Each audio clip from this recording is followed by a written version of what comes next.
So my job as the teacher is to oversee all the live productions that Hempfield does, as well as all the tape productions as part of our affiliation with the national network and as well as our affiliation with our school district.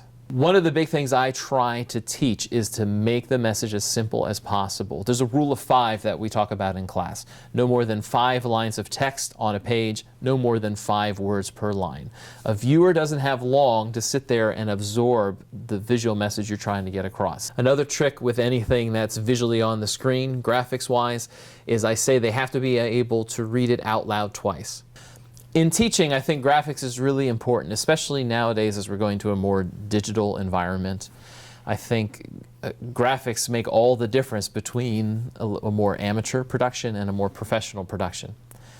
I try to stress the importance of graphics to my students. In our introductory classes, we actually spend a whole chapter just dealing with the graphics that you put on the screen now.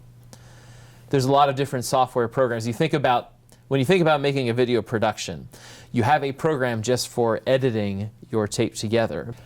Another way that we incorporate graphics into our morning news is we'll put boxes over the shoulder, which will maybe have a picture that summarizes what they're talking about on the news. Again, trying to reinforce the message of the story or the message of the announcement or the news that they're trying to broadcast. Your job in news is to present information, and if you can increase the ways you are presenting that information, whether it's orally, visually, even through social media, then I think you'll get your message across. That's your job as a broadcaster. I work as a freelance meteorologist, and without graphics, I cannot do my job.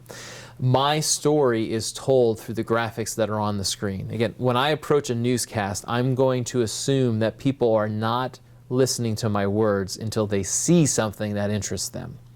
So in a typical weather forecast, I will have the forecast on the screen, and I will basically be reading the forecast to them. And if they're interested in what they see on the screen, I'm going to provide more context to the forecast. You even need to think about graphics when it comes to video packages that you're creating, because with any video package, there's a message and a story you're trying to tell. So I encourage my students that when they're thinking about the message, first of all, they use graphics to identify everybody who's talking. And that gives the person who's speaking credibility and ties them into your story. It'll say the person's name, but it will also say what their occupation is. And then the viewer can understand, oh, I'm going to listen to this person.